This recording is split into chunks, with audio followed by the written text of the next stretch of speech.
Okay, y'all, I am back. I am just figuring this stuff out, so I had a little technical difficulties with my screen timing out, but I am back. Now, I left off on personal responsibility and how acknowledging our own evils will actually lead us to discovering the truth and to be wiser. I want to talk about uh, counting the cost of this life. I did previously in my last video that we have to understand that the things that we have that we take for granted come at a price. The same mindsets and vanity and access and just amenities that we have only exist in a system that has to create a permanent underclass, that has to exploit the weak. This is the world that people want to live for rather than living for God. Now, we can also count the cost of living for God. Now, the cost may be everything. And I'm not talking about being weak or foolish. I mean that people hate the truth in an evil world. So when you speak the truth, don't expect to be loved. Don't expect to be famous, because darkness doesn't want to be exposed. Evil doesn't want to come to light. And stupid people know what's right and don't care. So there is a cost. The legal system will persecute you for trying to bring people to the knowledge of the truth. Weak and stupid people are the easiest to control and exploit for money. And see, the system loves that. It wants to keep people lost, ignorant, and evil so that the system can exploit them by their own lust and devices to destroy themselves while turning a profit. And I'm going to say, let's always try to keep things in perspective. Life has a way of revealing itself in every aspect. I'll start with our health.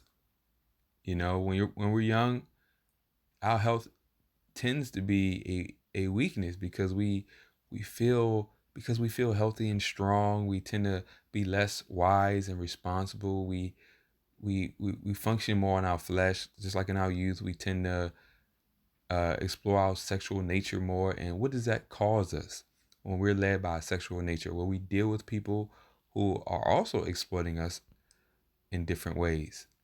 And we deal with people who are void of character and values that actually will protect us from consequences in life.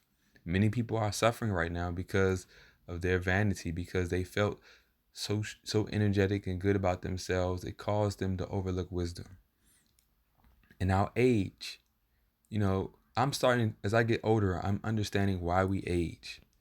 Because the weaker our flesh gets, the more value we see in our spirit, the more value we see in wisdom. Age is sometimes the only thing that will slow people down and cause them to question their behaviors. Is the fact that they can no longer get away and afford to be foolish. Just like with your eating habits. When you're younger, you can eat garbage, but when you're old, that same garbage could push you into a serious illness that could threaten your life. So you're forced to be more responsible.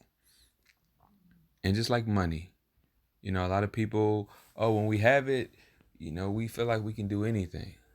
We don't have to treat people right. We can break the rules and all that. But if something happens and you lose that money, all of a sudden you understand this sense of, wow, there needs to be more in life than money. Money can't buy you health, and it could do very little.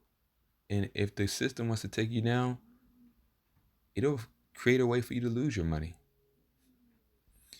And time. Time is something that's always fleeting. You cannot recover time. And time wasted is a terrible thing. And it always reveals itself later in life. When time wasted will prove itself later in life. And we take times for peace for granted. Everybody, these movements where, I see some women saying, I don't need no man. I can do it all by myself. But that's a time of peace slogan. Don't let a time of war, a time of civil unrest, reveal the design which God created for man and women. See, a man that's functioning in righteousness, produces biblical values, only wants to protect the weaker vessel, the women and the children. He upholds structure in society so that our evil vices will not infiltrate the systems and institutions to which we exist in. See, man, a righteous, God-fearing man upholds those values. Now, when you throw that man away for a lie, well, you're just functioning in a peacetime, but you're not preparing for war times. And again, I'm just going to leave it on this. This is the nature and the reality of the world set on the flesh apart from God. I want people to know all the things that we complain about, all the grievances, all of these things we hate are not going to come from a world that functions on profit and selfishness. So if you really want justice, then you need to seek God and begin with realizing that you're on the wrong side of justice with Him, and then seek the free gift of salvation and redemption that He offers. I'm going to leave it at that. Again, have a happy new year, and everybody stay productive, stay wise, and avoid being a fool. Peace.